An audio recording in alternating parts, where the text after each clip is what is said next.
సేకరణకి ఒక్కొక్క ఆలోచన ఉంటుంది. వాళ్ళ ఆలోచన తాలూకా వాళ్ళ విధాలుగా మాట్లాడుతుంటారు. ఇప్పుడు నేను ఉన్నాను సార్, నేను తెలుగుదేశం పార్టీ కార్యకర్తని. జగన్మోహన్ రెడ్డి గారు గవర్నర్ గెలిచారు. ఎందుకు గెలిచారు జగన్మోహన్ రెడ్డి గారు చెప్పేదాకా నాకైతే తెలియదు. అట్లీస్ట్ ఇప్పుడు మీడియా వాళ్ళకి కూడా క్లారిటీ ఉండదు కదా సార్, జగన్మోహన్ రెడ్డి గారు ఎందుకు గవర్నర్ గారిని కలిశారు ఆయన చెప్పాలి కదా బయటకు వచ్చి. ఇప్పుడు మీరు అన్నారు వాళ్ళ కుటుంబ సభ్యుల వరకు ఆరోగ్యం బాగాలేదు అనేది. ఓకే, పలానా అంశం మీద వెళ్ళి కలిశాడేమో, ఎందుకంటే అది కూడా ఇప్పుడు మీరు చెప్పేదాకా నాకు తెలియదు. యాక్చువల్ గా యాజ్ ఏ మీడియా ఛానల్ ద్వారా మీరు ఇప్పుడు అన్నారు ఏదో వాళ్ళ కుటుంబాల వరకు బాగలేదని వెళ్ళారు, పరామర్శకు వెళ్ళారు అని. మేబీ అందుకే వెళ్ళాడు జగన్మోహన్ రెడ్డి గారు, నాకైతే తెలియదు. అసలు ఎందుకు వెళ్ళాడు జగన్మోహన్ రెడ్డి గారు, 2 గంటలు ఎందుకు కూర్చున్నాడు, ఏం మాట్లాడాడంటే ఆయన బయటకు వచ్చి నేను పలానా అంశమే గవర్నర్ గారిని కలిశాను, వాళ్ళ కుటుంబ సభ్యులు కలిసాము, నేను మా భార్య సతీ సమేతంగా వెళ్ళి కలిసాము అని ఆయన చెప్తే మనకు కూడా తెలుస్తుంది. ఆయన ఏమి చెప్పండి, మనం కూడా దాన్ని జడ్జి చేయలేము. ఎందుకు కలిసాడు ఎందుకు కలవకూడదు అనే దాన్ని కూడా నేను జడ్జి చేయలేను, నేను చెప్పలేను కూడా దానికి. ఎందుకంటే ఎవరైనా కలుసుకోవచ్చు. సరే ఏంటి ఆగస్ట్ ఏంటి, ఆగస్టు మాసం జగన్మోహన్ రెడ్డి గారిని అరెస్ట్ చేయబోతున్నారు. ఇప్పుడు దాకా భారతీ గారు ఏమీ లేదన్నారు, ఇప్పుడు భారతీ గారిని కూడా ఇన్వాల్వ్ చేస్తున్నారట. అవినాష్ రెడ్డి గారికి ఏవో పగ్గాలప చెప్తారట. ఈయన అరెస్ట్ అయితే ఆ 10 మంది రాజీనామాలు చేయడానికి సిద్ధంగా ఉన్నారట. ఈ ప్రచారం ఏంటి? వర్మ గారు, యాక్చువల్ గా ఆగస్టు కాలం అందరికీ కొంచెం గడ్డు కాలం అని మీరు అన్నారు. Okay, done. జగన్మోహన్ రెడ్డి గారిని అరెస్ట్ చేస్తారట, అటాలోనే ఉంది. ఆయన అరెస్ట్ చేస్తారో చేయరో అనేది నాకైతే తెలియదు. ఆయన సమయం వస్తే, ఆయన టోకెన్ నెంబర్ వస్తే ఆయన కూడా అరెస్ట్ అవ్వచ్చు. వాళ్ళన్నట్లుగానే అవినాష్ రెడ్డి గారికి, ఎందుకంటే మరి ఇప్పుడు అందులో సేఫ్ జోన్ లో ప్రస్తుతానికి ఉన్నాడు. ఆ బాబాయ్ మర్డర్ కేసు తెలియదాకా ఆయన పెద్ద దిక్కుగా ఉంటాడు కాబట్టి ఆ పార్టీకి అతనికి ఏమన్నా ఇచ్చే అవకాశాలు కూడా ఉండొచ్చు.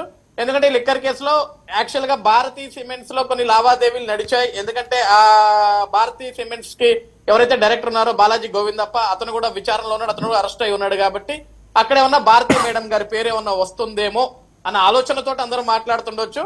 మేబీ అందులో ఆ లిక్కర్ స్కామ్ లో ఆవిడ కూడా ఇన్వాల్వ్మెంట్ ఉంటే, తెలంగాణలో కవిత గారు అయితే అరెస్ట్ అయ్యారు, ఆవిడ కూడా తీహార్ కి పంపించారు. కాబట్టి ఇక్కడ జెండర్ ఈక్వాలిటీ చూడాల్సిన అవసరం ఏం లేదు. తప్పు చేస్తే ఎవరైనా సరే శిక్ష అర్హులే. అది భారతీ గారు కావచ్చు, జగన్మోహన్ రెడ్డి గారు కావచ్చు, అవినాష్ గారు కావచ్చు, ఇంకొకరు కావచ్చు, విజయసాయి రెడ్డి గారు కావచ్చు, ఎవరన్నా కావచ్చు. ఆ పార్టీలో లిక్కర్ స్కామ్ లో ఎవరున్నా సరే వాళ్ళందరూ కూడా అరెస్ట్ అవుతారు.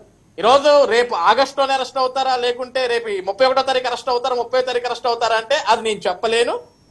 యాక్చువల్ గా అన్ని ప్రూఫ్స్ తోటి ఉంటే జగన్మోహన్ రెడ్డి గారి హస్తం కూడా అక్కడ ఉంది అంటే హ్యాపీగా తాడేపల్లి ఇంటికి వెళ్ళి తీసుకొచ్చి అరెస్ట్ చేసి తీసుకొచ్చి జైలు పెడతారు. తర్వాత వాళ్ళు కోర్టుకి వెళ్తారో బెయిల్కి వెళ్తారో దాని మీద వాదోపవాదాలు ఆ తర్వాత మనం చూడాల్సి వస్తుంది వర్మ గారు. ఎందుకంటే ఇక్కడ మీరెలానో యాక్చువల్ గా మాకంటే ఎక్కువ సమాచారం మీ దగ్గరే ఉండాలి.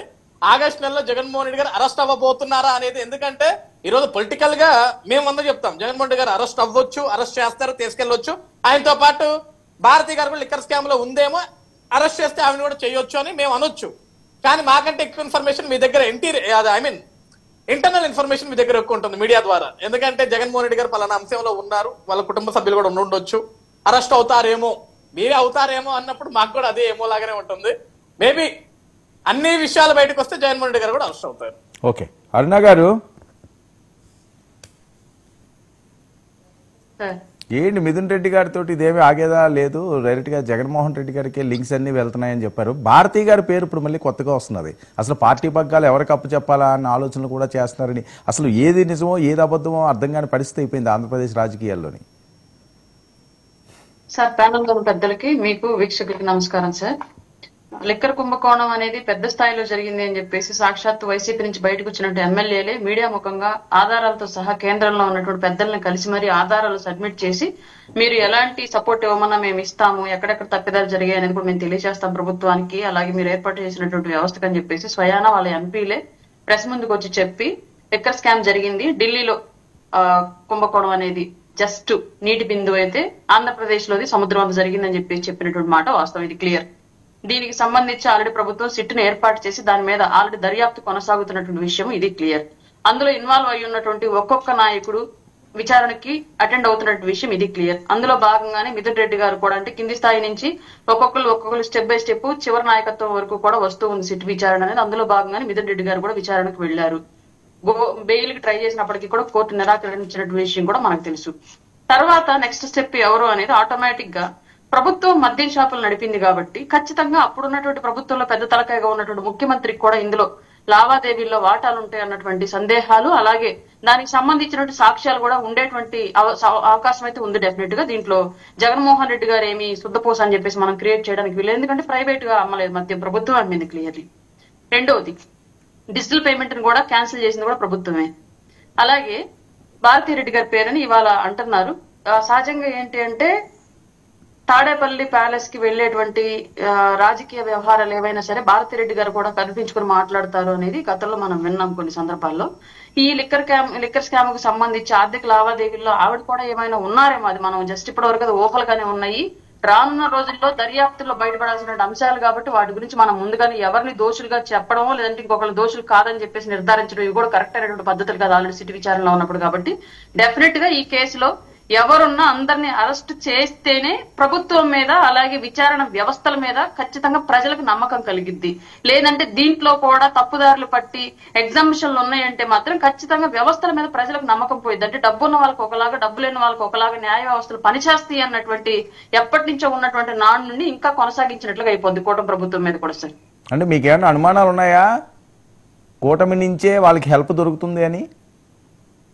హెల్ప్ దొరుకుతుందని సమస్య కాదు సార్. ఇక్కడ ప్రభుత్వము అలాగే వ్యవస్థలు కలిసి చేసేటువంటి ఈ సిస్టమ్ లో వ్యవస్థలకి ఖచ్చితంగా ఫ్రీ హ్యాండ్ ఇచ్చి తప్పు చేసిన వాళ్ళకి శిక్ష పడేలాగా సపోర్ట్ ఇవ్వాల్సిన బాధ్యత ప్రభుత్వం మీద ఉండిద్ది.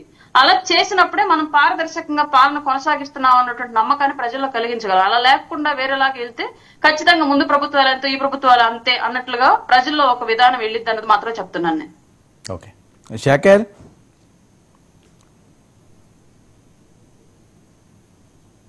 శేఖర్ వినిపిస్తుందా? ప్లీజ్ ఒక్కసారి వెంకటేష్ గారిని మాట్లాడుతాం సార్. చిన్న కాల్ వచ్చింది, మాట్లాడుతున్నాం ప్లీజ్. Right, okay. వెంకటేష్ గారు,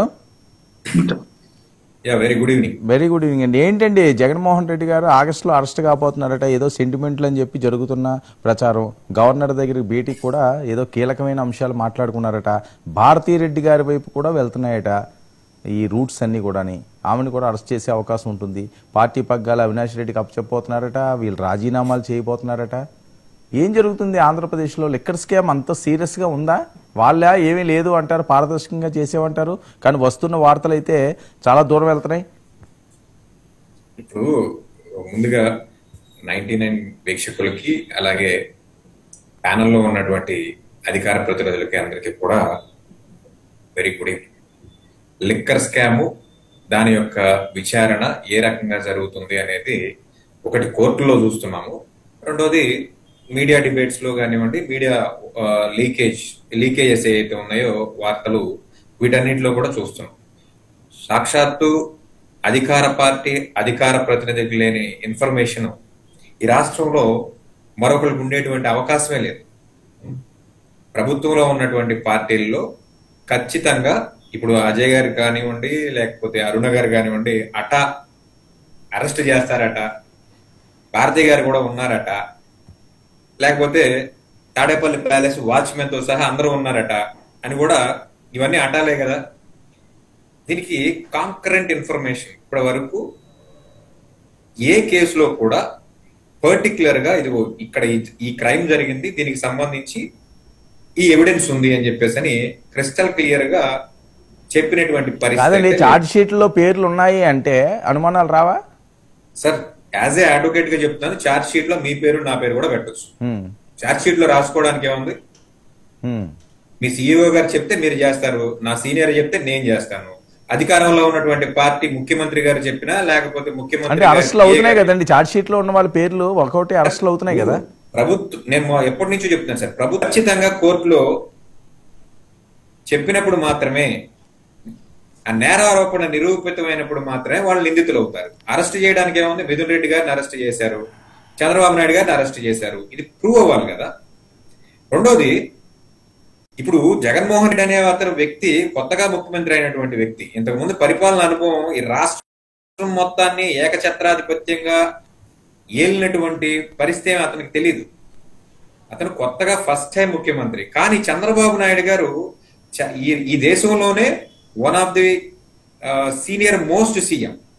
ఆయనకి తెలుసు ఏ నేరం ఎక్కడ జరుగుతుంది, ఎలా జరుగుతుంది, దాని యొక్క పర్యవసానాలు ఏంటి, ఒకవేళ నేరం జరిగినట్లయితే దానికి బాధ్యులు ఎవరు ఉంటారు అనేది ఖచ్చితంగా ఏ అధికారులకి సంబంధం లేకుండా ఏ రాజకీయ నాయకుడు కూడా క్రైమ్ చేసేటువంటి పరిస్థితి, స్కామ్ చేసేటువంటి పరిస్థితి ఉండదు. సో చంద్రబాబు నాయుడు గారికి ఉన్న ఇన్ఫర్మేషన్ ప్రకారం ఖచ్చితంగా ఈ రోజు మద్యం కుంభకోణం జరిగి ఉండొచ్చేమో అనుకుందాం. దీనికి సంబంధించి నేరపూరితమైనటువంటి వ్యవహారాలు నడిపినటువంటి వ్యక్తుల మీద ఛార్జ్ షీట్ ఫైల్ చేశారు. కానీ ఛార్జ్ షీట్ 300 పేజీల పైచిలుకున్నటువంటి ఛార్జ్ షీట్ లో ఖచ్చితమైన సాక్ష్యాలు లేవు. మరొక విషయం ఏంటంటే లిక్కర్ కుంభకోణం జరిగింది అని చెప్పేసి ఈ రోజు కాంకరెంట్ గా కేవలం 4 ఫోన్లు ఒక చోట ఉన్నటువంటి గూగుల్ ఇన్ఫర్మేషన్ కాదండి, సాక్ష్యాలు లేవు అని చెప్పి కోర్టు కొట్టేసిందా ఈ కేసుని? ఇంకా ఆ స్థాయికి రాలేదు సార్. ఆ స్థాయికి వస్తే ఖచ్చితంగా కొట్టేస్తుంది. ఓకే, ఆ స్థాయికి వస్తే సాక్ష్యాలు బెయిల్ ఇవ్వట్లేదు కదా, ఇంకా ఏవి సాక్ష్యాలు లేనప్పుడు బెయిల్ ఎందుకు రావట్లేదు సార్? ఇక్కడ బెయిల్ అనేది matter of right sir. Bail is a matter of right. జరుగుతుందంటే మేము ఇన్ని 100 మందిని విచారిస్తున్నాం, ఇందులో కొంతమందిని మాత్రం ఒక 10 మందినో 15 మందినో మేము అరెస్ట్ చేశాం. వీళ్ళు బయటికి వెళితే మా విచారణకి బ్రేక్ పడేటువంటి ఒక అవకాశం ఉందన్నప్పుడు లేదు కుదరదు, వీళ్ళందరికీ బెయిల్ ఇవ్వాల్సిందే. కాదండి, అంటే వీళ్ళు ఏం చూపిస్తారు, ఏం మా దగ్గర ఉన్నాయని చూపిస్తారు? ఎటువంటి ఎవిడెన్స్ లేవు కదా ఈ కేసుకి సంబంధించి. అదే సార్ చెప్తుంది. ఖచ్చితంగా వీళ్ళు బయటికి వెళ్తే మా యొక్క ఇన్వెస్టిగేషన్, ఇప్పుడు నన్ను క్వశ్చన్ చేశారు సార్, నన్ను బయటకు పంపించారు అనుకోండి, నేను వెళ్ళి అంటే వీళ్ళు ఏవో చూపించుంటారా జడ్జి ముందు, ఇదిగోనండి ఇది ఇంతవరకు మేము ఇన్వెస్టిగేషన్ చేసాము, వీళ్ళు ఉండాలి అని చెప్తారా? అసలు ఏమీ లేదా, మీరు ఏమీ లేదంటున్నారు కదా, నాకు అనుమానం వచ్చింది. 300 పేజీల ఛార్జ్ షీట్ లో కాంకరెంట్ ప్రూఫ్ అనేది లేదు. లిక్కర్ కుంభకోణం జరిగి ఉండవచ్చు అనేది తప్ప నేలమాళిగల్లో డబ్బులు ఉండవచ్చు, వాటిని బంగారంగా మార్చి ఉండవచ్చు, లేకపోతే వేరే వాళ్ళు ఎవరో బంగారం కొనుక్కొని ఉండవచ్చు, ఆ డబ్బులు ఇయ్యే అయి ఉండొచ్చు, ఎలక్షన్ లో ఖర్చు పెట్టి ఉండవచ్చు, అన్ని వచ్చులే. ఇందాక అజయ్ గారు చెప్పినట్టు అన్నట్లే తప్ప ఖచ్చితంగా మిథున్ రెడ్డి అనేవాడు ఇదిగో ఇన్ని వేల కోట్ల రూపాయలు మాయం చేశాడు, ఇది ఇక్కడ నుంచి ఇక్కడికి ట్రాన్స్ఫర్ అయినాయి, దీనికి సంబంధించిన ఎవిడెన్స్ ఇది, కాబట్టి మేము అరెస్ట్ చేసి లోపల వేసాం, మీరు బెయిల్ ఇవ్వచ్చు. సో ఇదేమీ లేదు, అయితే ఏదో టైం పాస్ అంతే, ఏం కాదు, అంతేనా? Just time pass. Okay fine. Okay Shekhar, ఏంటి టైం పాస్ కి తీసుకెళ్లి అరెస్టులు చేస్తున్నారట, రిమాండ్లు వేస్తున్నారట మీ నాయకులు, నిజమా?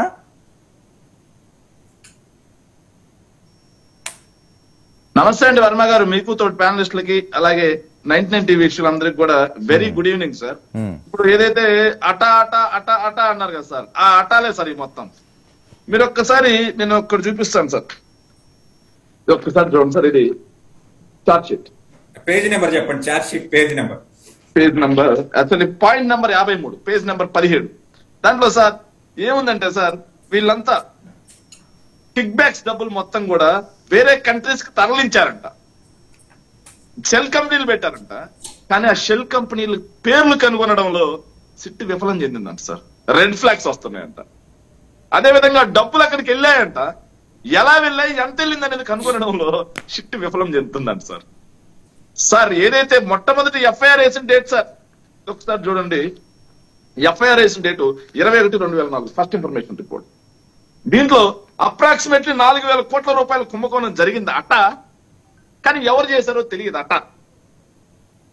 సార్ వినండి, 4,000 కోట్ల కుంభకోణం జరిగిందట, కానీ ఎవరు చేశారో తెలియదు అట, అన్నోన్ పర్సన్. సార్ అక్కడ కూర్చున్న దౌర్భాగ్యం ఏంటంటే సార్, ఆంధ్ర రాష్ట్రానికి పెట్టిన దౌర్భాగ్యం సార్ ఇది. చర్చలకు వచ్చే వాళ్ళకి ఎవరికి కూడా అధికార పార్టీ నుంచి ఎవరికి కేసు ఏంటి, అసలు కేసు దేని మీద పెట్టారు, ఇన్వెస్టిగేషన్ దేని మీద జరుగుతుందని ఊరికి తెలియదు సార్.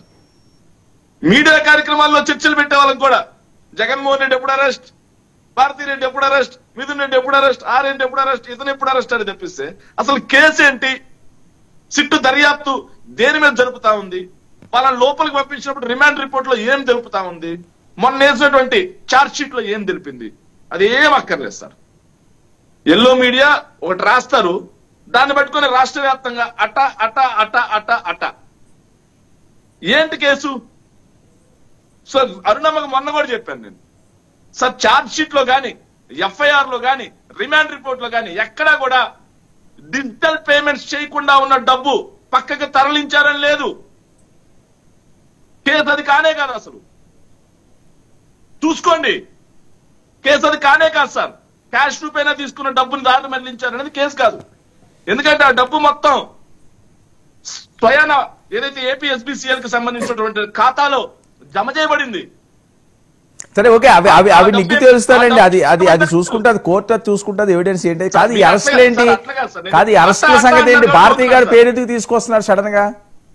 సార్ అది వాళ్ళు చెప్పాలి సార్, వాళ్ళు చెప్పాలి. మేము ఇప్పుడు మాట్లాడాం, ఛార్జ్ షీట్ ఏమనండి, లేకపోతే రిమాండ్ రిపోర్ట్ చేయమనండి, అప్పుడు మాట్లాడతాం. ఆ అట్టాలేందో ఏదో మాట్లాడతాం సార్. ఒకటి చంద్రబాబు నాయుడు గారి మీద నేను అడుగుతున్నాను సార్, నన్ను దయచేసి వాళ్ళు మాట్లాడేది డిస్టర్బ్ చేయొద్దు. సో ఏదైతే 2020లోనే లిక్కర్ స్కామ్, తర్వాత ఐఎంజీ భర్త స్కామ్, ఏలూరు భూ కుంభకోణం స్కామ్, లక్ష్మీపార్వతి గారు 2 కేసులు, పాల్వాయి గోవర్ధన్ రెడ్డి గారు పెట్టిన case, heritage case, Mohan Babu గారు పెట్టిన case, vote for note case, ఇవి మొత్తం కూడా స్టేడ్ విచారణ కూడా చేయించుకోవాలా. సుద్దపోసలు స్కామ్ స్టార్లు ఎవరైనా చూడాలా. తర్వాత లిక్కర్ స్కామ్, శాండ్ స్కామ్, ఏదైతే inner ring road alignment scam, Amaravati భూ కుంభకోణం స్కామ్, అదే విధంగా income tax scam, skill scam, fibre net scam, వీటన్నిటిలో చంద్రబాబు నాయుడు గారు బెయిల్ మీద ఉన్నాడు. ప్రజలకి వీళ్ళకి జవాబుదారీతనం ఉంటే, ప్రజల పట్ల వీళ్ళకి బాధ్యత ఉంటే, జనసేన పార్టీ రాయపాటి అరుణమ్మ గారు ఆరోపిస్తున్నట్టుగా వీటన్నిటిని అటకెక్కించకుండా సిబిఐ విచారణ కోరొచ్చు కదా. నేను నిర్దోషిని, నేను అధికారంలో ఉన్నా, నా కేసులు తొక్కేస్తున్నారని చెప్పేసి, అధికారాన్ని అడ్డు పెట్టుకొని తొక్కేస్తున్నారని చెప్పేసి వైఎస్ఆర్ కాంగ్రెస్ పార్టీ వాళ్ళు ఆరోపిస్తున్నారు. కాబట్టి నేను స్వచ్ఛందంగా ఇది సిబిఐని ఎంక్వైరీ చేయమని చెబుతున్నాను, అడగొచ్చు కదా.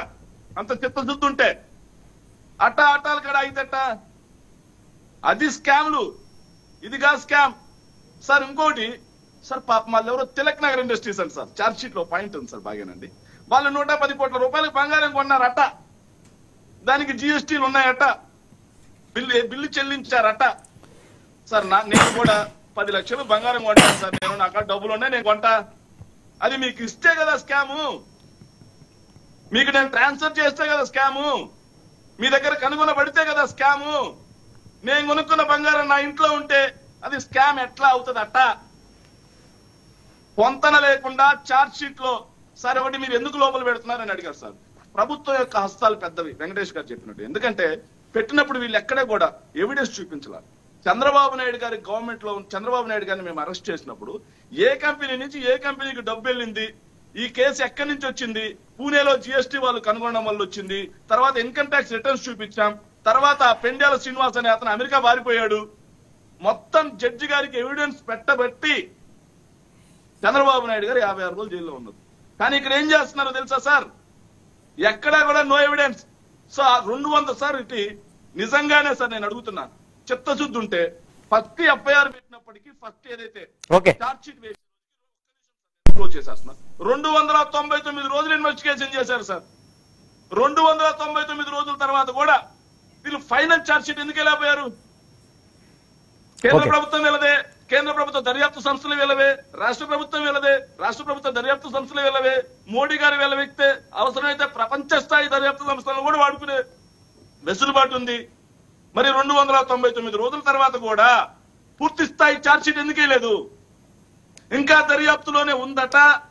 వీళ్ళు బయటకు వస్తే కాదు శేఖర్ ఏంటి, జగన్మోహన్ రెడ్డి గారిని అరెస్ట్ చేస్తే మిగతా ఎమ్మెల్యేలందరూ కూడా రాజీనామాలు చేస్తారట, నిజమా? ఏమో సార్, తెలుగుదేశం పార్టీ వాళ్ళకి ఇంటర్నల్ గా ఏమో తెలిసిందే. మా పార్టీలో అయితే అలాంటివి లేవు సార్. ఇంకా ఇన్ఫర్మేషన్ అయితే మాకు లేదు. మా పార్టీలో ఇంకా అలాంటి నిర్ణయాలు కూడా తీసుకున్నట్టుగా మనకైతే రాలేదు. మా మీడియా సెల్ కి అయితే మా స్థాయి మీడియా సెల్ పరిమితం. మా మీడియా సెల్ కి అయితే అది రాలేదు. అవినాష్ రెడ్డి గారిని పార్టీ చూసుకోమన్నారట, ఏదన్నా అయితే ఒకవేళ జరిగితే. సార్ నాకు ఎవరు సార్ బాధ్యతలు తీసుకునేది? అవినాష్ రెడ్డి గారు. జగన్మోహన్ రెడ్డి గారు 16 నెలలు జైల్లో ఉన్నారు. పార్టీ అధ్యక్షులు ఎవరు? జగన్మోహన్ రెడ్డి గారికి ఇచ్చారా, పక్కన వాళ్ళకి ఇచ్చారా? జగన్మోహన్ రెడ్డి గారే అధ్యక్షులు. జగన్మోహన్ రెడ్డి గారే మాకు అధ్యక్షులు. అరే అధ్యక్ష బాధ్యతలు ఎవరండి? పార్టీ చూసుకోమడం వేరు, అధ్యక్ష బాధ్యతలు వేరు కదా సార్. పార్టీ సార్ ఈ రోజు పార్టీని తీసుకోండి సార్. ఆ రోజు మేము పార్టీ అనార్గనైజ్డ్, మేము పార్టీ పెట్టిన ఏడాదికి జగన్మోహన్ రెడ్డి గారు జైలు వేశారు వీళ్ళు. అప్పుడు విజయమ్మ గారు, షర్మిల గారు ఉన్నారు కదండి, ఇప్పుడు వాళ్ళు లేరని కదా సార్. ఆ రోజు మా పార్టీకి క్యాడర్ కూడా లేదు, పార్టీకి బూత్ కమిటీలు కూడా లేవు మాకు, ఆ రోజు నాయకత్వం కూడా లేదు మాకు. కానీ ఈ రోజు కింది స్థాయి నుంచి పై స్థాయి వరకు ప్రతి బూత్ లెవెల్ నుంచి స్టేట్ లెవెల్ వరకు ప్రతి ఆర్గనైజింగ్ కమిటీకి మెంబర్ ఉన్నాడు. అదే విధంగా 40% మంది ప్రజలు మా తోడున్నారు. ఓకే. ఓకే శేఖర్, మరొక విషయం ఏంటి కాదు, రోజా గారు పదే పదే ఆయన భద్రత మీద మాట్లాడుతున్నారేంటి? నిజంగా ఏమైనా ఇబ్బందికర పరిస్థితులు ఉన్నాయా జగన్మోహన్ రెడ్డి గారికి? ఎందుకు భద్రత అని వస్తుంది పదే పదే? సార్ జగన్మోహన్ రెడ్డి గారు అనే ఒక వ్యక్తి ఒక జననేత. ఆయన బయటకు వెళ్తే క్రౌడ్ పుల్లర్. అది ఎవరు అవునన్నా కాదన్నా వాస్తవం అది. ఎవరైనా సరే దాన్ని ఖచ్చితంగా అంగీకరించి తీరాల్సిన అంశం అది. కానీ జగన్మోహన్ రెడ్డి గారు బయటికి వెళ్తా ఉన్నారు, మీటింగ్స్ కి వెళ్తా ఉన్నారు. ఎక్కడైనా రోప్ పార్టీ ఏర్పాటు చేస్తా ఉన్నారా? Z+ కేటగిరీ బాధ్యత ఉన్నటువంటి వ్యక్తి ఎక్కడైనా రోప్ పార్టీలు కానీ ఎక్కడైనా పోలీసుల భద్రత కానీ ఏర్పాటు చేస్తా ఉన్నారా? వీళ్ళు ఏం చెప్తారంటే 1500 మంది పోలీసులను కేటాయించామంటారు సార్.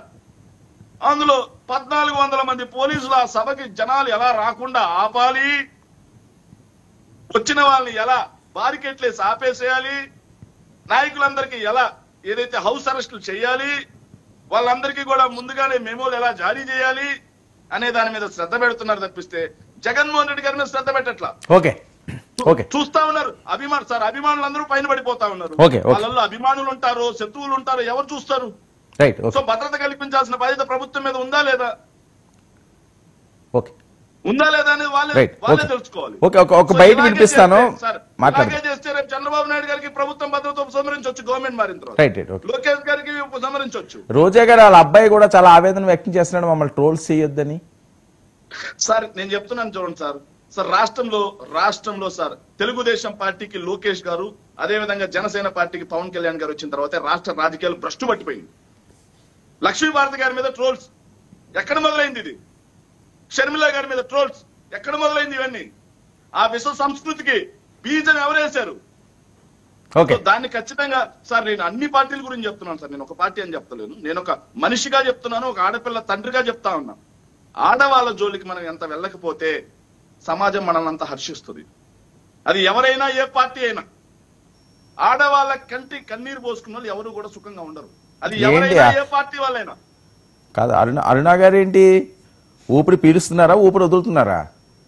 ఎవరైనా ఏ పార్టీ వాళ్ళండి. నేను ఒక తండ్రిగా చెప్తున్నా. అంటే అరుణ గారు ఆడవిడి కాదేమో, మరి ఆవిడ అంత బాధపడుతున్నారంటే నేను ఆడవాళ్ళ మీద కన్సర్న్ చూపించాను. అరుణమ్మకి ఆడవాళ్ళ మీద కన్సర్న్ లేదేమో. ఓకే అరుణ గారు ఏంటి ఏదో చెప్పబోతున్నారు? దయ్యాలు వేదాలు వల్లించడం ఎన్ని రోజులు సామెతల్లో వినటమే తప్ప మొదటిసారి ఈ లైవ్ లో ఈ ప్యానల్ లో చూస్తున్నాను సార్. అందుకే ఆశ్చర్యంగా ఉంది.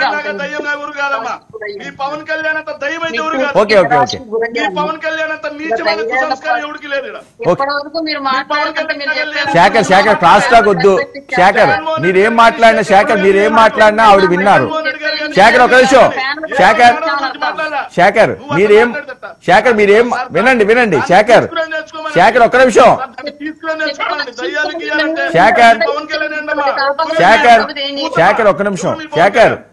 శేఖర్ ఒక్క నిమిషం.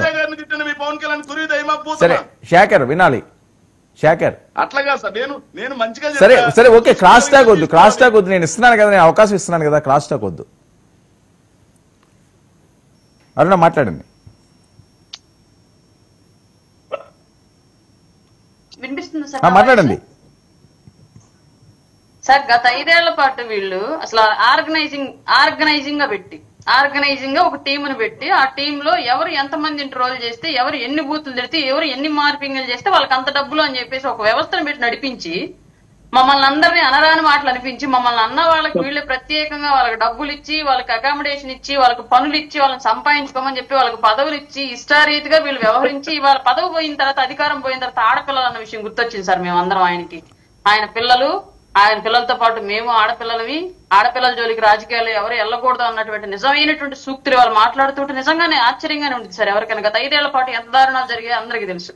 అసెంబ్లీ సాక్షిగా ప్రతిపక్ష నాయకుల యొక్క భార్యల గురించి, పుట్టుకల గురించి, వేదికల మీద ఎక్కి భార్యల గురించి స్టెప్నీలు కార్లతో పోల్చి ఇంత గందరగోళమైనటువంటి భాషని, ఇట్లాంటి భావజాలాన్ని మాట్లాడి ముఖ్యమంత్రితో సహా ఇవాళ కొత్తగా ఆడపిల్లలను అనకూడదని చెప్పేసి మాట్లాడుతుంటే నిజంగానే ఓహో అధికారం పోతే వీళ్ళకి ఆడపిల్లల విషయం గుర్తొచ్చింది కాబోలు. అధికారం ఉంటే వీళ్ళకి ఆడలేదు, మగ లేదు, తల్లి లేదు, చెల్లి లేదు అన్న విషయం గుర్తొచ్చి నేను ఇట్టూర్చాను సార్. దాంట్లో తప్పే ఉన్నట్టు దాన్ని నేనేం చేయలేను. ఎందుకంటే నేను ఖచ్చితంగా ప్రత్యక్ష బాధితురాలను కాబట్టి ఇలా పార్టీ నుంచి. నేను ఏమైంది సార్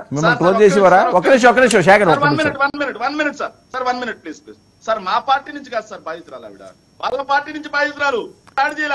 వాళ్ళ పార్టీ వల్లే ఆమెని ఏం చేశారో రాష్ట్రం మొత్తం చూసింది. సరే సరే ఓకే ఓకే ఓకే వాళ్ళ పార్టీ వాళ్ళు ఏం చేశారని ఆవిడ కూర్చొని మొత్తం చూసింది. మా పార్టీ వాళ్ళు దాడి చేయలేదమ్మా.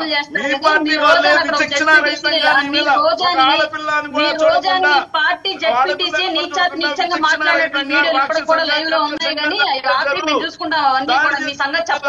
అది అది తమరే చెప్పండి. మీ వైసీపీ మాట్లాడించిన మాటల గురించి చెప్పండి. మీ వైసీపీ రవీందర్ రెడ్డిని పెంచి పోషించిన విషయం చెప్పండి. మీ వైసీపీ విషయం చెప్పండి. ఎందుకండి క్రాస్ టాక్? మీరు మాట్లాడుతున్నప్పుడు ఒక్కడు కూడా మాట్లాడలేదు.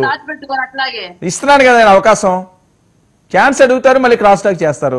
జగన్మోహన్ రెడ్డి గారు బయట ఉన్నది, అది వినండి ఒకసారి, ప్లే చేయండి అమ్మా. అది ఒక యాప్ రిలీజ్ చేయబోతున్నాం. రాష్ట్రంలో ఎక్కడైనా కానీ, ఎవరికైనా కానీ, ఏ అధికారితో అయినా కానీ హరాస్మెంట్కి ఎవడైనా లోన్ అయితే ఆ యాప్ లేకపోయి మనం వచ్చిన తర్వాత అది ఓపెన్ చేసి ఎవడెవడైతే మన కార్యకర్తలను అన్యాయం చేసినాడో వాళ్ళందరినీ కూడా చట్టం ముందర ఏ రకంగా నిలబెట్టాలనో ఆ రకంగా నిలబెట్టించి అందరినీ కూడా సినిమా చూపించే కార్యక్రమం మాత్రం జరుగుతుంది. వాళ్ళు చేసినవన్నీ కూడా వడ్డీతో సహా ఏదైతే నువ్వు విత్తుతున్నావో అదే పండుతుంది. ఏ అధికారి వల్ల అన్యాయం జరిగినా వాళ్ళ పేరు, ఏ రకంగా అన్యాయం చేసినాడు, ఎవరి ప్రోద్బలంతో అన్యాయం చేసినాడు, ప్లస్ నెక్స్ట్ బటన్ మీ దగ్గర ఏమైనా సాక్ష్యాలు ఏమైనా ఉంటే ఏమైనా అప్లోడ్ చేయాలనుకుంటే చేయండి. వీడియోలు కానీ నీకు ఇంకా వేరే సాక్ష్యాలు కానీ ఏమైనా ఉంటే మీ దగ్గర ఉంటే మీరు చేయండి. సో అవి కూడా ఒక అవకాశం. అవన్నీ ఆటోమేటిక్లీ మన సర్వర్లలో మన డిజిటల్ లైబ్రరీలోకి వెళ్ళిపోతుంది. మనం వచ్చిన తర్వాత అవి ఓపెన్ చేసి ఎవడెవడైతే మన కార్యకర్తలను అన్యాయం చేసినాడో వాళ్ళందరినీ కూడా చట్టం ముందర ఏ రకంగా నిలబెట్టాలనో ఆ రకంగా నిలబెట్టించి. అజయ్ వర్మ గారు కొత్త యాప్ సినిమా చూపిస్తారట. 5 ఏళ్ళు సినిమా చూసాం, ప్రజలందరూ సినిమా చూశారు. ఆ సినిమాకి ఫలితంగా వచ్చిన రిజల్టే 11. కొత్తగా జగన్మోహన్ రెడ్డి గారు చూపించాల్సిన సినిమా ఏమీ లేదు. ఆయన ఏదో ఒక యాప్ క్రియేట్ చేసుకున్నాడంటే హ్యాపీగా చేసుకోమనండి, ఇబ్బంది ఏం లేదు. మళ్ళీ మనం అధికారంలోకి వచ్చిన తర్వాత అది ఏది లేదు, ఈ యాప్ ఓపెన్ అయ్యేది లేదు, ఆ యాప్ని జగన్మోహన్ రెడ్డి గారు చూసేది కూడా లేదు. ఇక్కడ ఒక విషయం వర్మ గారు, యాక్చువల్ గా ఇందాక ఇక్కడ 2 సీనియర్ మోస్ట్ లాయర్లు మాట్లాడటం నేను విన్నా. ఒకటి వెంకటేష్ గారు, ఇంకోటి శేఖర్ గారు. అంటే సార్ ఇందాక మీరు క్వశ్చన్ అడిగారు, without any evidence, without any proof మీరు ఎలా జడ్జిమెంట్ ఒక జడ్జి గారు ఈ విధంగా జైల్లో పెట్టగలరు? కనీసం బెయిల్ అనేది రైట్, బెయిల్ ఇవ్వచ్చు కదా, ఎందుకు బెయిల్ రావట్లేదు అన్నా. ఇక్కడ ఏంటంటే సార్, వీళ్ళు బయటికి వెళ్తే ఎక్కడ విషయాన్ని డైవర్ట్ చేస్తారేమో అని ఒక ఆరోపణ చూపించి వీళ్ళకి బెయిల్ రానివ్వకుండా జైలు ఎక్స్టెన్షన్ చేస్తున్నారు. వాళ్ళకి ఇంకా కూడా శిక్ష వేస్తున్నారు, జైల్లోనే ఉండనిస్తున్నారు.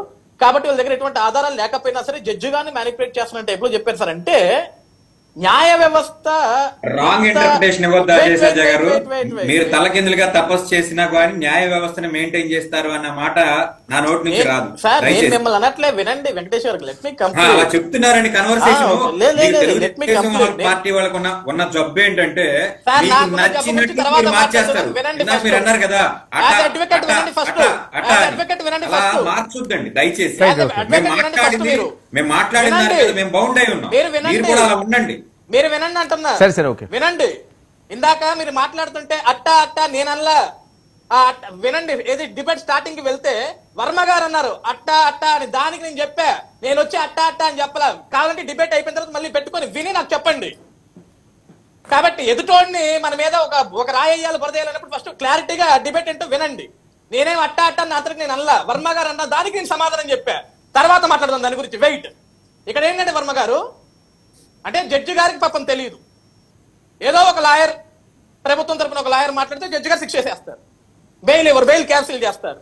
ఇటు శేఖర్ రెడ్డి గారు ఒక పేపర్ చెప్పారు, 58వ అంశం 17వ పేజ్ అన్నారు. వెంటనే లాయర్ గారు కూడా మీరు పేజ్ నెంబర్ చెప్పండి, సెక్షన్ నెంబర్ చెప్పండి, దాంట్లో ఉన్న పేర్లు చెప్పండి అని. సార్ ఈ రోజు ఇంత మందిని గ్రౌండ్ స్థాయి నుంచి అరెస్ట్ చేసుకుంటూ, ఈ రోజు ఆ డైరెక్టర్ను, ఈ డైరెక్టర్ను, ఆ వ్యక్తినో, ఈ వ్యక్తినో వీళ్ళందరూ అరెస్ట్ చేసుకుంటూ చివరికి మిథున్ రెడ్డి గారి దగ్గరికి అరెస్ట్ దాకా వచ్చి, రేపొద్దున ఇంకా పెద్ద తలకాయలు ఎవరైతే ఉన్నారో ఆ రోజు ప్రభుత్వం ద్వారా ప్రభుత్వ మద్యాన్ని అమ్మించిన వ్యక్తి ఎవరైనా ఉన్నారంటే జగన్మోహన్ రెడ్డి గారు. ఆయన అరెస్ట్ చేస్తారా చేయరా, అందులో ఆయన పేరు ఉంటుందా ఉండదా అనేది నాకు తెలియదు. చంద్రబాబు నాయుడు మద్యం అమ్మిస్తున్నాడా ఈ రాష్ట్రంలో? వినండి సార్, వెంకటేష్ గారు క్యాబినెట్ డెసిషన్ వెంకటేష్ గారు జగన్మోహన్ రెడ్డి పర్సనల్ మీ ఏ సమయం వచ్చినప్పుడు మీరు క్యాబినెట్ మాట్లాడండి. అప్రూవల్ లేకుండా చెయ్యరు. వెంకటేష్ గారు మీ సమయం వచ్చినప్పుడు మీరు మాట్లాడండి, ప్రజలకు సమాధానం చెప్పండి. ఇంటర్ప్రిటేషన్ ఇస్తే మీరు అడ్డుకోవాల్సి వెయిట్ వస్తుంది. సార్. మాకేమి మీరు అంత వెయిట్ అవసరం సార్. లేదు. ఇప్పుడు వెంకటేష్ గారు నేనేమంటున్నా, మాట్లాడేది వినే ఓపికంటే ఉండండి, లేకుంటే క్విట్ అవ్వండి. సింపుల్. ఓకే ఓకే నేను మీరు మాట్లాడేటప్పుడు వింటున్నా కదా, పూర్తిగా వినటం నేర్చుకోండి. దీన్నే ఇంటరప్ట్ చేయటం అంటారు. Don't interrupt in middle. నేనేమన్నాను వర్మ గారు, ఇక్కడ ఇప్పుడు ఒక న్యాయమూర్తి ముందు ఒక లాయర్లు ఒక ఛార్జ్ షీట్ మొత్తం చూపించి సిట్ అధికారులందరూ కూడా మాట్లాడిన తర్వాత వీళ్ళందరూ అరెస్ట్ చూపిస్తున్నప్పుడు ఎటువంటి ఎవిడెన్స్ లేదు, ఎటువంటి ప్రూఫ్ లేదు, ఇది తర్వాత తేలుద్ది అంటే ఆ తర్వాత తేలేదాకైతే ఇప్పుడు వెంకటేష్ గారు లాయరే కదా, మిథున్ రెడ్డి గారి తరపున వెళ్లి కోర్టులో వాదించి సార్ వెంటనే మిథున్ రెడ్డి గారికి బెయిల్ ఇవ్వండి సార్, ఇక్కడ ఎటువంటి ప్రూఫ్ లేదు. నాట్ ఓన్లీ మిథున్ రెడ్డి, ఆ కింద అరెస్ట్ అయిన వ్యక్తులందరూ సజ్జల శ్రీధర్ రెడ్డో, బాలాజీ గోవిందప్ప రెడ్డో, లేకుంటే బెవరేజెస్ కార్పొరేషన్ ఎండి ఆ రెడ్డో, ఈ రెడ్లందరికీ కూడా వాళ్ళందరి తరపున జగన్మోహన్ రెడ్డి గారిని అడిగి వగాళ్ళతో అడిగి వెళ్ళి మీరు పోరాడండి. జడ్జిమెంట్ దగ్గర జడ్జి తోటి మాట్లాడి సార్ ఇదంతా fake, there is no evidence, I'm senior most advocate, I know everything very well, అసలు లెక్కలు ఎటువంటి కుంభకోణం జరగలేదు, జగన్మోహన్ రెడ్డి గారు చాలా సొద్దపోస, ఆయన గవర్నమెంట్ చాలా అద్భుతంగా జరిగింది, అసలు మద్యమే లేదు, మద్యం కుంభకోణం లేదని మీరు బల్ల గుద్ది బెయిల్ తెప్పియండి. ఇప్పుడు మీ జగన్మోహన్ రెడ్డి గారి తరపున లేకుండా మిథున్ రెడ్డి గారి తరపున మాట్లాడే లాయర్లకు ఆ సబ్జెక్ట్ లేదేమో పాపం. మీకున్న నాలెడ్జ్ శేఖర్ గారి దగ్గర ఉన్న నాలెడ్జ్ వాళ్ళకి ఎవరికి లేదేమో. సార్ 305 పేజీల ఛార్జ్ షీట్ సిట్ అధికారులందరూ పెట్టి ఆ ఫోన్ ట్యాపింగ్స్, ఆ ఫోన్ కాల్స్, వీళ్ళందరూ ఎక్కడెక్కడ ఉన్నారంటే అవన్నీ సాక్ష్యాలు కాదు సార్, అవన్నీ సాక్ష్యాలు కాదు. ఏదో సార్ ఒక కాఫీ కేసులో లేకుంటే ఒక ఆల్ఫా కేసులో నలుగురు మాట్లాడుకుంటుంటే ఆ ఫోన్ కాల్ రికార్డ్స్ తీసుకొచ్చి పెట్టినట్టు మాట్లాడతారు వీళ్ళంతా. అంటే ఒక జడ్జి పొజిషన్ లో కూర్చున్న జడ్జి గారికి ఏ విధంగా తీర్పు ఇవ్వాలో తెలియదు. వీళ్ళు చెప్తారు, ఇక్కడ ఉన్న అడ్వకేట్ అయిన వెంకటేష్ గారు, ఇక్కడ ఉన్న అధికార ప్రతినిధి శేఖర్ రెడ్డి గారు చెప్తారు. ఫోన్ కాల్ రికార్డింగ్ కోర్టులో ఉందా అజయ్? ఒక్క ఫోన్ కాల్ రికార్డింగ్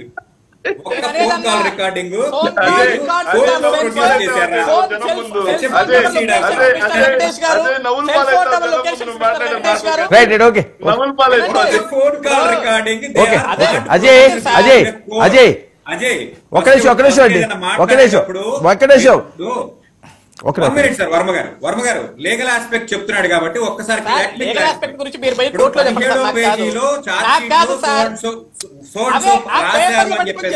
సరే సరే అండి, కాదండి కోర్టులో ఉన్నారు కదా, కాదండి కోర్టులో వేసావా వెంకటేష్ గారు, ఆ పేపర్ తీసుకొని జడ్జి గారి దగ్గరికి వెళ్ళండి మీరు. వెంకటేష్ గారు ఇప్పుడు మనం ఇక్కడ ఈ డిబేట్ లో అయితే డిసైడ్ చేయలేం. సరే వినండి వెంకటేష్ గారు, అజయ్ ఒక్క నిమిషం. వెంకటేష్ గారు ఈ డిబేట్ లో మనం ఏం డిసైడ్ చేయలేము, శిక్షలు వేయలేము. సరే జరుగుతున్న ప్రచారం మీద ఓకే ప్రచారం జరుగుతున్న దాని మీద మనం మాట్లాడదాం. కాదు అజయ్ రోజా గారు ఈ మధ్యకాలంలో ఎప్పుడు మాట్లాడినా జగన్మోహన్ రెడ్డి గారికి ప్రాణహాని ఉంది, మాకు భయం వేస్తుంది అనే ఆ సిగ్నల్స్ ఇస్తున్నారు ఆవిడ. ఏం జరుగుతుంది అసలు? వాళ్ళ అబ్బాయి కూడా మీడియాతో మాట్లాడాడు, ఆవిడ కూడా ఆవేదన వ్యక్తం చేస్తున్నాడు, ఆయన మమ్మల్ని ఎందుకు ఇలా ట్రోల్స్ చేస్తారని. 1.5 year ఒకటి వర్మ గారు ఎలక్షన్ టైంలో 1.5 year ఎలక్షన్ టైంలో జగన్మోహన్ రెడ్డి మీద గులకరాయితో దాడి చేసిన సందర్భం మనం అందరం చూసాం కదా. He is in chief minister position on that day. దాన్ని మనం ఏమని అనుకోవాలి? తర్వాత హెలికాప్టర్ చుట్టూ వచ్చినటువంటి జనాలు ఎవరైతే ఉన్నారో హెలికాప్టర్ విండ్షీల్డ్ ను పగలగొట్టిన సందర్భం మనం చూసాం కదా ఈ ప్రభుత్వంలో. దాన్ని ఏ రకంగా చూడాలి? చంద్రబాబు నాయుడు గారి మీద క్లైమేర్ మైన దాడి జరిగింది sir. On that day he's in Z+ category, సెక్యూరిటీలో ఉన్నారు. అటువంటి పరిస్థితి ఈ రోజు జగన్మోహన్ రెడ్డికి ఎందుకు ఇవ్వటం లేదు? ప్రాణహాని ఉంది అని చెప్పి సాక్షాత్తు ఆ పార్టీ నేతలు చెప్తున్నప్పుడు లేదు ప్రాణహాని లేదు అని చెప్పేసి అని మీరు ఇంటెలిజెన్స్ తో, కేంద్ర ప్రభుత్వం యొక్క ఇంటెలిజెన్స్ తో ఒక నివేదిక ఇప్పించి మీరు అతను చెప్పిన మాటల్ని పక్కన పెట్టొచ్చు. అటువంటి కాన్సెప్ట్ ఏమీ లేకుండా ఒక రోప్ పార్టీ లేదు మా ప్రభు అని వైఎస్ఆర్సీపీ పార్టీ వాళ్ళందరూ బోర్బోటున విలపిస్తున్నటువంటి ఒక పరిస్థితి. అతను ఎక్కడికి బయటికి వెళ్ళినా వేల సంఖ్యలో జనాలు లేదా లక్షల సంఖ్యలో జనాలు వచ్చి ఆయన కారు కింద పడిపోయి చచ్చిపోతున్నటువంటి పరిస్థితి. వీటన్నింటినీ కంట్రోల్ చేయాల్సిన వ్యవస్థ హోంశాఖ లేదా ఇంటెలిజెన్స్. వీటిని ఎలా కంట్రోల్ చేయాలని చెప్పకుండా వాళ్ళకి ప్రాణహాని ఉంది అన్నారు. లేదు జగన్మోహన్ రెడ్డికి ఎటువంటి ప్రాణహాని లేదు అని చెప్పేసి ఈరోజు స్టేట్ ఇంటెలిజెన్స్ నుంచి ఒక కాంక్రీట్ స్టేట్మెంట్ ఇవ్వచ్చుగా. ఓకే శేఖర్ మీ భయం ఏంటి? ఒక నిమిషం అజయ్ రెస్పాండ్ అవ్వండి. ఎందుకు అంత ఆవేదన వ్యక్తం చేస్తున్నారు వాళ్ళు? వర్మ గారు దీంట్లో ఒక సమాధానం చెప్పాలి. యాక్చువల్ గా ఇప్పుడు వెంకటేష్ గారు మాట్లాడుతూ ఈ భద్రత లేకపోవటం వల్లే జగన్మోహన్ రెడ్డి గారి ఆయన కారు కింద పడి మనుషులు ప్రాణాలు కోల్పోతున్నారు. Thanks for that. ఇప్పటికన్నా సరే కొంచెం వాస్తవం ప్రజలకు అర్థమయ్యేలా చెప్పారు. ఆయన కారు కింద ఒక మనిషి చనిపోయాడు, వాళ్ళ కార్యకర్త అని. ఇక్కడ ఏంటంటే వర్మ గారు, రోజా గారు బాధపడుతున్నారు, లేకుంటే భయపడుతున్నారు, లేకుంటే వాళ్ళ పార్టీలో నాయకులు భయపడుతున్నారు. ఇప్పుడు హెలికాప్టర్ విండ్షీల్డ్ పగిలిపోయింది. నిన్న కూడా వైసీపీ నాయకులు పొద్దున్నుంచి నిన్నటి నుంచి కూడా ఒక మాట మాట్లాడుతున్నారు. ఏమని? రేపు నెల్లూరు జగన్మోహన్ రెడ్డి గారు వెళ్తే హెలికాప్టర్ దగ్గరికి 10 మందికే పర్మిషన్ ఇస్తామంటున్నారు, మిగతా వాళ్ళకి ఇవ్వమంటున్నారు. అంటే ఇక్కడ ఒకటి సార్ వర్మ గారు, ఇప్పుడు జగన్మోహన్ రెడ్డి గారు వస్తున్నారు, ఓకే, వీళ్ళు చెప్పినట్లు ప్రజానాయకుడే, వాళ్ళ పార్టీకి సంబంధించిన పెద్ద నాయకుడు. కానీ ఇప్పుడు హెలిప్యాడ్ దగ్గరికి వెళ్ళేటప్పుడు వాళ్ళ పార్టీ వాళ్ళు ఒక లిస్ట్ ఇవ్వాలి. అక్కడ ఉన్న ఎస్పీ గారికో, డిఎస్పీ గారికో, సిఐ గారికో, కలెక్టర్ గారికి ఏం లిస్ట్ ఇవ్వాలి? సార్ హెలిప్యాడ్ దగ్గరికి పలానా నాయకులు వెళ్తారు సార్, వాళ్ళు 50 నుంచి 100 మంది ఉంటారు సార్ అని చెప్పాలి. ఎందుకంటే హెలిప్యాడ్ దగ్గరికి అది ఎప్పుడు జరగదు. మెయిన్ లీడర్లు ఎవరైతే ఉన్నారో హెలిప్యాడ్ దగ్గరకు వాళ్ళనే పిలుస్తారు సార్. గతంలో జగన్మోహన్ రెడ్డి గారు ముఖ్యమంత్రిగా ఉన్నప్పుడు కూడా హెలిప్యాడ్ దగ్గరికి వేల సంఖ్యలో దోచుకుని ఎమ్మెల్యేలు, మంత్రులు, ఎంపీలు, కొంతమంది సీనియర్ నాయకులు రావాలని మాత్రమే ఒక లిస్ట్ ఉంటుంది, వాళ్ళకి ప్రోటోకాల్ లిస్ట్ ఉంటుంది. ఆ లిస్ట్ ప్రకారం హెలిప్యాడ్ దగ్గరికి ఎలా చేస్తారు సార్? ఇప్పుడు మీకు 10 మంది కాదు సార్, మేము 50 మంది నాయకులు ఉన్నాం, లేదా 100 మంది నాయకులు ఉన్నాం, ఇలా పేర్లు ఇవ్వండి, దాని ప్రకారం పంపిస్తారు కదా. మీరు ఎటువంటి లిస్ట్ ఇవ్వకుండా మా కార్యకర్తలు నాపుతారా, యుద్ధాన్ని నాపుతారా, సునామీ నాపుతారా అంటే ఆపకపోతే ఆ విధంగా ఈ విండ్షీల్డ్ పగిలిపోతున్నాయి, హెలిప్యాడ్లు ఎరగొడుతున్నారు.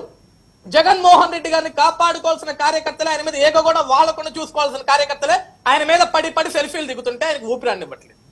ఈ రోజు పోలీస్ అధికారులను తప్పు పట్టే దాంట్లో ఇక్కడ ఎటువంటి స్కోప్ లేదు సార్. ఎందుకంటే అంబటి రాంబాబు లాంటి వ్యక్తి బార్గేట్లు అడ్డం పెట్టి, సార్ ఆయన ఒక లీడర్ వెళ్తున్నారు, కాసేపు ఆగండి, క్రౌడ్ ని కంట్రోల్ చేయడం కష్టం అవుద్ది, మీరు వెళ్ళండి, మీరు ఒక్కరు వెళ్ళండి అంటే బార్గేట్లు ఎగ్గిరితన్ని పక్కకి సిరేసి రండ్రా, ఏం కాదు మనం వెళ్దాం నాయకుడి దగ్గర. కానీ మళ్ళీ అక్కడికి వెళ్ళిన తర్వాత రోప్ పార్టీ ఫెయిల్ అయింది, పోలీస్ అధికారులు ఫెయిల్ అయ్యారు, జగన్మోహన్ రెడ్డి గారు తొక్కేస్తున్నారు, నలిపేస్తున్నారు అంటే ఇది ఎవరి పిచ్చి? అలా నాయకులకి నిజంగా సెన్స్ ఉండాలా. మనం ఒక నాయకుడిని, ఒక ప్రజల దగ్గరికి వెళ్తున్న నాయకుడిని వాళ్ళే ఫస్ట్ రక్షణగా ఉండి వాళ్ళ కార్యకర్తలు కంట్రోల్ చేసుకోవాలి. చేతగానప్పుడు ఎవడేం చేయలేడు దానికి. Right, okay okay okay 1 minute Shekhar sir. మా నాయకుడు మా కార్యకర్తలను కంట్రోల్ చేసుకోలేకపోతున్నారు సార్. మాకు అంగళ్ళలో లాగా కార్యకర్తల్ని కొట్టండ్రా నా కొడుకుల్ని, తరమండ్రా నా కొడుకుల్ని అనేంత కంట్రోల్ మా దగ్గర లేదు సార్. మనకు భాష చాలా బాగా మాట్లాడతారు మీ వాళ్ళు, చాలా పద్ధతిగా మాట్లాడుతుంటారు. ఆ కంట్రోల్ మాకు లేదు సార్, ఆ కంట్రోల్ మాకు లేదు. ఏదైతే చంద్రబాబు నాయుడు గారు అంగళ్ళ దగ్గర మాట్లాడారు కదా, ఆ కంట్రోల్ అయితే మాకు లేదు సార్. ఆ కంట్రోల్ మాకు వద్దు కూడా. ఏది మాచర్లలో కారద్దాలు పగలు కొట్టి పెద్ద పెద్ద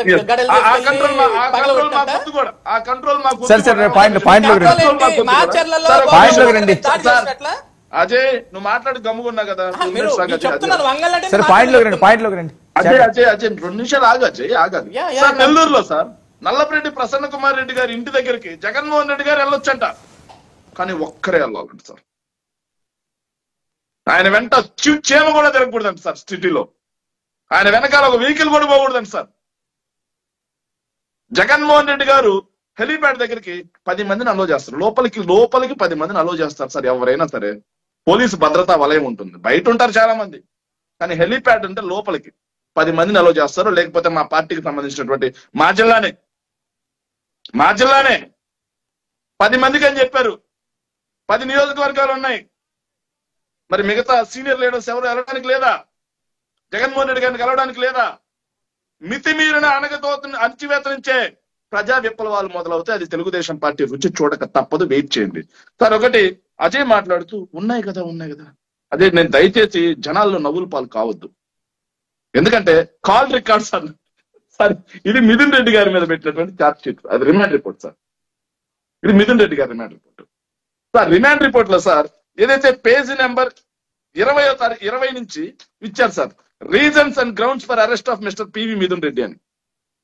reasons and grounds for arrest, ఎందుకు అరెస్ట్ చేశాము రీజన్స్ అని దాంట్లో పాయింట్ ఇచ్చారు సార్. వీళ్ళు ఏదైతే డీకార్ట్ అనే సంస్థ నుంచి మిథున్ రెడ్డి గారి పిఎల్ఆర్ అనే సంస్థకి 5 కోట్ల రూపాయలు డబ్బులు వెళ్ళాయంట సార్. మళ్ళీ అదే పిఎల్ఆర్ నుంచి 5 కోట్ల రిటర్న్ వచ్చాయంట సార్.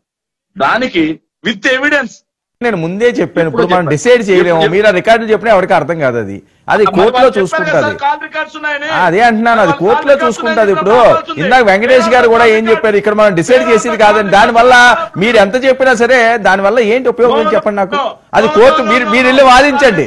ఇప్పుడు కాదు, ఇందాక అదే చెప్పినట్టుగా మీరు వెళ్ళి శుభ్రంగా వాదించండి, మీ దగ్గర ఎవిడెన్స్ ఉంటాయి, లేదా మీ లాయర్ని వాదించమనండి. సరే మరి సార్ వాళ్ళని వెళ్ళి సిట్టు బదులు వాళ్ళని తేల్చమని చెప్పాల్సింది. రైట్. చిట్టుబడులను దాల్చమని చెప్పాల్సింది. కాదు ఏంటి యాప్ సినిమా చూపించడం ఏంటి? ఏం సినిమా? సార్ ఒకటి మీరు ఖచ్చితంగా మమ్మల్ని అలో చేయాల్సిందే. ఎందుకంటే వాళ్ళు కాల్ రికార్డ్స్ ఉన్నాయన్నారు. ఎక్కడ రిమాండ్ రిపోర్ట్లు ఆల్రెడీ అయిపోయింది. ఆ కాల్ రికార్డ్స్ వెంకటేష్ గారు మాట్లాడారు. ఆల్రెడీ ఆయన మాట్లాడాడు. ఆల్రెడీ మాట్లాడాడు. ఆల్రెడీ ఆయన మాట్లాడాడు కదండి. మళ్ళీ అదే పట్టుకుంటే ఎలాగా? అజయ్ గారికి ఇన్ఫర్మేషన్ లేక అలా చెప్పారు కానీ ఆయన మాట్లాడారు, అయిపోయింది కదా. మళ్ళీ మీరు దాన్ని కాల్ రికార్డింగ్స్ లేవు. ఇప్పుడు జరుగుతున్న స్కామ్ ఇది ఏంటది? ఎక్సైజ్ లెక్క తప్పింది. 6వ తారీఖు ఫిబ్రవరి 2025 ఆంధ్రజ్యోతి వచ్చేస్తుంది. వెంటనే 10వ తారీఖు జీవో ఇస్తారు. ప్రతి బాటిల్ మీద 10 రూపాయలు అదనంగా వసూలు చేసుకునేలాగా. ఇలా ప్రైవేట్ కంపెనీలకి, ప్రైవేట్ షాపులకి సరే మీ యాప్ లో అప్లోడ్ చేయండి. ఎవిడెన్స్ ఉన్నాయి కదా శేఖర్ రెడ్డి గారు. ఇది స్కామ్. శేఖర్ రెడ్డి గారు, అదే మీ యాప్ లో అప్లోడ్ చేయండి. మీరు ఎలా అన్నా వస్తారంటున్నారు కదా, వచ్చినప్పుడు దాని మీద అది డిస్కస్ చేద్దాం మనం. తప్పే ఉంది అంటే ఇప్పుడు ప్రజలకు ఎవరికి తెలియకూడదా సార్ వాళ్ళు మాట్లాడే స్కామ్? లేదండి, అప్లోడ్ చేయమంటున్నానండి. మీరు ఆల్రెడీ చెప్పారు కదా, యాప్ లో అప్లోడ్ చేయండి. సారీ సార్, రేపటి నుంచి చర్చా కార్యక్రమాల్లో వర్మ గారు దయచేసి రేపటి నుంచి వైఎస్ఆర్ కాంగ్రెస్ పార్టీ వాళ్ళు ఎవరు కూడా చర్చా కార్యక్రమాల్లో తెలుగుదేశం పార్టీ వాళ్ళు చేసే స్కాముల గురించి కానీ వాటి గురించి కానీ చెప్పొచ్చు. ఆల్రెడీ చెప్పేసిన దాన్ని మళ్ళీ మీరు కాదండి, ఒక మనిషి చెప్పిన దాన్ని మళ్ళీ నేను చెప్తాను. నేను అంతకంటే చాలా గొప్పగా చెప్పగలను, నేను ఇంకా బాగా చెప్తాను. ఆల్రెడీ వెంకటేష్ గారు దాని మీద మాట్లాడారు. అయిపోయిందని మళ్ళీ మీరు తీసుకొచ్చి పెడితే కాంగ్రెస్ పార్టీ వాళ్ళు, అధికార పార్టీ వాళ్ళు చేసే స్కాముల గురించి మాట్లాడటం మా ఛానల్లో నిషిద్ధం అని చెప్పండి. మేము మాట్లాడడం అది మీ ఛానల్లో ఉంటాయి లేండి, అలాంటివి మా ఛానల్లో ఉండవు. మేము అందరినీ అలౌ చేస్తుంటాం. కాదు మీరు ఎక్కడ కూర్చున్నారో మర్చిపోయినట్టున్నారు. ఇది ఆ ఛానల్ కాదండి. కాదండి శేఖర్ రెడ్డి గారు, నేను ఊరికే నోటి మాట చెప్పండి. సరే శేఖర్ వినండి. మీరు సరే మీరు ఆల్రెడీ కాదు, మీరు ఫస్ట్ టర్మ్ ఇచ్చింది అదే చెప్పారు, రెండో టర్మ్ లోనే అదే, మూడోది అదే. ఇదే చెప్తే కూర్చుంటే ఎలాగండి? ఆల్రెడీ మీకు చాలా సేపు నేను ఎలా చేశాను, అన్ని చెప్పారు. జీవోలు అన్నారు, ఇది అన్నారు, మళ్ళీ కొత్త జీవో. సరే టైం వేస్ట్. సార్ వాళ్ళ ప్రభుత్వ హయాంలో జరిగే ఏదైతే లిక్కర్ స్కామ్ గురించి, ఇప్పుడు జరుగుతున్నటువంటి లిక్కర్ స్కామ్ గురించి నేను మాట్లాడుతున్నాను సార్. అది మీరు అలో చేయనంటే ఓకే. నేను ఆల్రెడీ చెప్పారు కదా, లిక్కర్ స్కామ్ చేశారన్నారు, ఏం చేశారో చెప్పారన్నారు. ఆంధ్రజ్యోతి పేపర్ చదివారు, సాక్షిలో ఏం పెట్టారు చెప్పండి, ఈనాడు ఏం పెట్టారు చెప్పండి, దాని మీద చర్చిద్దాం రోజంతాని. షూరా? ఛాలెంజా? ఏంటి ఛాలెంజ్? ఛాలెంజ్ స్కామ్ మీద ఎవరికైనా చర్చిద్దాం. ఎవరికి ఛాలెంజ్ ఇస్తున్నారండి? ఈ స్కామ్ మీద, ఈ ప్రభుత్వం ఇప్పుడు చేస్తున్నటువంటి స్కామ్ మీద చర్చకి నేను సిద్ధం. ఓకే, ఎవరైనా వస్తారా? ఓకే. అరుణ గారు ఉన్నారా? ఎనీబడి. అజయ్ ఏంటి చర్చకి సిద్ధమట? సరే ఒక్క నిమిషం. అజయ్ సరే, ఇదిగో ఒక ఛాలెంజ్ విసిరారు శేఖర్. ఒక ఛాలెంజ్ విసిరారు. ఆయన స్పందిస్తాడు లేదో అడుగుతున్నాను కదా, మళ్ళీ దానికి అడ్డుపడితే ఎలాగా? అజయ్ ఛాలెంజ్ గారు సిద్ధమా? శేఖర్ రెడ్డి గారు ఆయన బాధ వ్యక్తపరుస్తున్నారు, స్కామ్ జరుగుతుందని చెప్తున్నారు కదా. ప్రజల్లోకి వచ్చి చర్చ చేయండి. నాతోటో, తెలుగుదేశం పార్టీతో, జనసేన పార్టీతో సవాళ్ళు అవసరంలా. పబ్లిక్ లోకి రండి, జగన్మోహన్ రెడ్డి గారిని తీసుకురండి సార్. ప్రతి ఎక్కడో దాకా ఎందుకు సార్? పులివెందలో జగన్మోహన్ రెడ్డి గారు ఎమ్మెల్యే కదా, ఆ నియోజకవర్గంలో ఇంత స్కామ్ జరుగుతుందని ఆ నియోజకవర్గం చూపించమని అయిపోతుంది కదా. ఎందుకు ఈ బాధ అంతా? సొంత నియోజకవర్గం చూపిస్తే రాష్ట్రం అంతా జరిగినట్టే కదా. ఆయన ఎమ్మెల్యే గారే కదా జగన్మోహన్ రెడ్డి గారు. పులివెందల్లో స్కామ్ జరుగుతున్న మధ్యలో చూపించమనండి. నా పులివెందల్లో చంద్రబాబు హయాంలో కూటమి ప్రభుత్వం స్కామ్ జరుగుతుంది, ఇదిగో కళ్ళ గట్టెడు చూపిస్తే రాష్ట్రం అంతా జరిగినట్టే. We're accepting it. మరి జగన్మోహన్ రెడ్డి గారు ప్రూవ్ చేస్తారా పులివెందల్లో స్కామ్ జరుగుతుంది మద్యంలో అని? చూపించగలరా? We're ready to take it. మరి నా సవాల్ని, నా ఛాలెంజ్ ని స్వీకరించే తత్వం శేఖర్ అన్నకు గాని, జగన్మోహన్ రెడ్డి గారికి గాని, వైఎస్ఆర్సీపీ పార్టీ నాయకులు గాని ఉంటే ఓకే. ఆ గెలిచిన 11 మంది ఎమ్మెల్యేలు వాళ్ళ నియోజకవర్గాల్లో మా దగ్గర మధ్యలో స్కామ్ జరుగుతుందని చూపించమని చెప్పండి, అయిపోతుంది కదా. శేఖర్ ఏంటి అయిపోయిన తర్వాత, టెండర్ అలొకేషన్స్ అయిపోయిన తర్వాత, టెండర్ టెండర్లో నేనేమంటున్నా, టెండర్లు ఇవన్నీ వద్దు భయ్యా. పెంచితే స్కామా కాదా? స్కామ్ ని జగన్మోహన్ రెడ్డి గారిని చూపించమనండి సార్. పులివెందులకు వెళ్ళి స్కామా కాదా అంటే చూపించడా? నేను చూపిస్తున్నా. ఎందుకు పెంచారు? ఆయన కూడా మీరు చెప్తే నమ్మరు సార్. జగన్మోహన్ రెడ్డి గారు చెప్తే నమ్ముతారు సార్. మీరు చెప్తే నమ్మరు సార్. మీరు చెప్తే నమ్మరండి. మీరు చెప్తే నమ్మరండి. జననేత జగన్మోహన్ రెడ్డి గారు చెప్తే నమ్ముతారండి. ఒక్క నిమిషం సార్. సార్ ఏదైతే వీళ్ళు టెండర్ విధానం తీసుకురావడం వల్ల, ఈ జీవో నెంబర్ 49 తీసుకురావడం వల్ల రాష్ట్ర ఖజానా పైన 1000 కోట్ల రూపాయలు రాష్ట్ర ఖజానా గండి అని ఆంధ్రజ్యోతి రాసింది. 1000 కోట్ల రూపాయలు రూపాయలు చేయడానికి గండి అని ఏదో ఒక జ్యోతి రాసింది లేదు సార్. శేఖర్ నేను ఏమంటున్నా, పులివెందుల ఎమ్మెల్యే గారిని జగన్మోహన్ రెడ్డి గారిని స్కామ్ ను బయటపెట్టమని రాష్ట్ర ఖజానాకు రావడంలో డబ్బులు అది, రాష్ట్ర ఖజానాకు రావడంలో డబ్బులు అది, ప్రైవేట్ షాపులకు వెళ్తా ఉంది డబ్బు అది. ప్రైవేట్ షాపులకి 15,000 కోట్ల రూపాయల ప్రజల యొక్క ధనం దోచి పెడతా ఉన్నారు. మరి ఎందుకు జగన్మోహన్ రెడ్డి గారు గురించి ఏం మాట్లాడలేదు అసలు? ఇంత జరుగుతుంటే, ఇంత అన్యాయం జరుగుతుంటే దానికైనా సమాధానం చెప్పాలి. కాదు శేఖర్ అన్న, ఇంత స్కామ్ జరుగుతుంది, జగన్మోహన్ రెడ్డి గారు ఎందుకు మౌనంగా ఉంటున్నారు? ఆయన మాట్లాడుతూ ఇంత స్కామ్ జరుగుతుంది, ఈ సంవత్సర కాలంలో రాష్ట్రంలో మధ్య మీద ఇంత స్కామ్ జరిగింది, చెప్పొచ్చు కదా. చూపిస్తాం, మళ్ళీ చూపిస్తామంటారు ఎప్పుడు? 5 ఏళ్ల తర్వాత బయటకు వచ్చి మాట్లాడతారు, నిలదీస్తాం. దీంట్లో చంద్రబాబు నాయుడు గారు ఉన్నారా, లోకేష్ గారు ఉన్నారా, పవన్ కళ్యాణ్ గారు ఉన్నారా? ఫిల్ట్ పట్టుకుని నిలదీయండి, మేము అదే అడుగుతున్నాం, నిలదీయండి.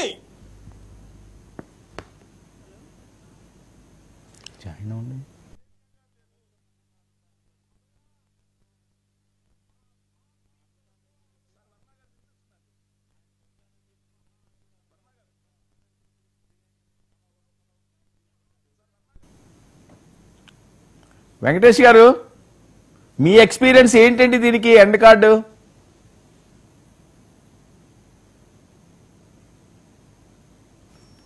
ఆయనకు వాయిస్ ఇవ్వండి. వెంకటేష్ గారు మీరు మ్యూట్ ఉన్నా చూడండి. లేదు నేను మ్యూట్ లో లేను. మాట్లాడండి. దేనికి ఎండ్ కార్డ్ అని అంటున్నారు మీరు? ఈ కేసుకి, లేకపోతే ఈ అరెస్టులకి, లేకపోతే ఈ పంచాయతీలకి? సార్, ఇక్కడ ప్రభుత్వం వారు ఏదో కేసు ఉందని చెప్పేసి అని అంటున్నారు, దానికి తగ్గట్టుగా అరెస్టులు కూడా చేస్తున్నాం అని అంటున్నారు. వాళ్ళ దగ్గర ఏదో కాల్ రికార్డింగ్స్ ఉన్నాయి, లేకపోతే గూగుల్ టేక్ ఓవర్ ఫొటోస్ ఉన్నాయి, లేకపోతే సిగ్నల్స్ ఇవి అందుబాటులో ఉన్నాయని చెప్పేసి అని అంటున్నారు. ఇవన్నీ కోర్టులోకి రావాలి, కోర్టులో ప్రజెంట్ చేయాలి.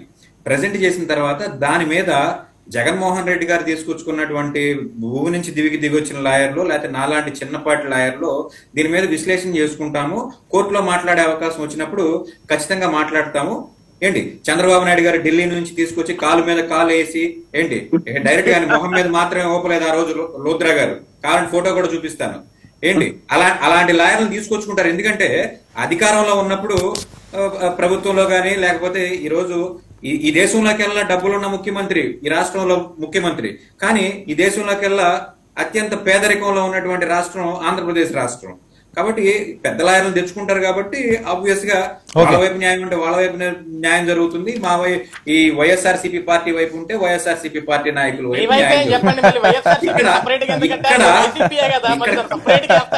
వెంకటేష్ గారు ఏదో తడపడుతున్నారు.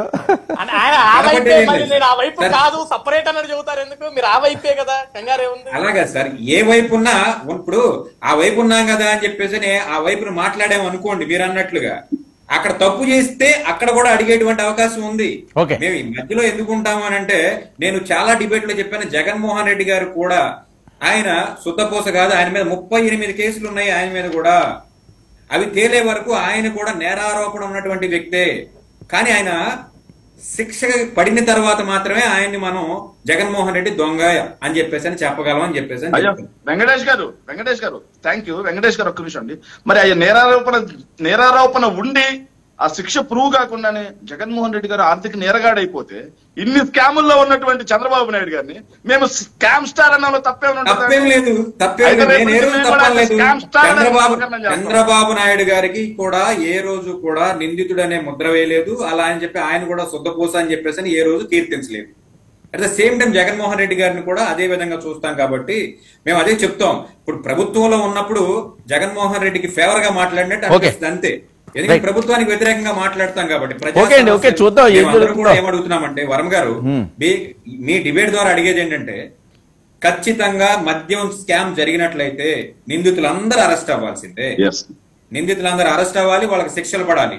లేదంటే ఈ ప్రభుత్వం దానికి తగిన మూల్యం చెల్లించుకుంటుంది. సార్ వర్మ గారు ఒక్క నిమిషం. వర్మ గారు, ఈ స్కామ్ ఏ రూట్ లో వెళ్తుంది అన్నానికి ఒక చిన్న ఉదాహరణ అండి. సో ఇంతకు ముందు ఏం చేశారంటే 5 GB డేటా 5 GB డేటా మొత్తం కూడా ధ్వంసం చేశారు. వీళ్ళంతా కూడా దుర్మార్గులు, నీచులు అని చెప్పేసి ఎల్లో మీడియా రాసింది సార్. రాయడమే కాకుండా దారుణంగా కూడా మాట్లాడారు సార్. మన డిబేట్ లో కూడా జరిగింది సార్. ఏంటండి GB డేటాలు ధ్వంసం చేశారంట అది ఇదని. సార్ ఏదైతే ప్రశాంత్ రెడ్డి అనే ఒక అడ్వకేట్ ఆర్టీఏ వేశాడు సార్. 1 GB డేటా కూడా ధ్వంసం చేయలేదని చెప్పేసి ఇదే AP state beverage corporation limited SIT answer ఇచ్చింది. రైట్. సో ఈ కేసు ఏ విధంగా వెళ్తుంది అనడానికి ఇది ఒక చిన్న ఉదాహరణ సార్. డేటా పట్టగలిసి మహానే- ఒక్కొక్క ఆలోచన ఉంటుంది. వాళ్ళ ఆలోచన తాలూకా వాళ్ళ విధాలుగా మాట్లాడుతుంటారు. ఇప్పుడు నేను ఉన్నాను సార్, నేను తెలుగుదేశం పార్టీ కార్యకర్తని. జగన్మోహన్ రెడ్డి గారు గవర్నర్ గెలిచారు. ఎందుకు గెలిచారు జగన్మోహన్ రెడ్డి గారు చెప్పేదాకా నాకైతే తెలియదు.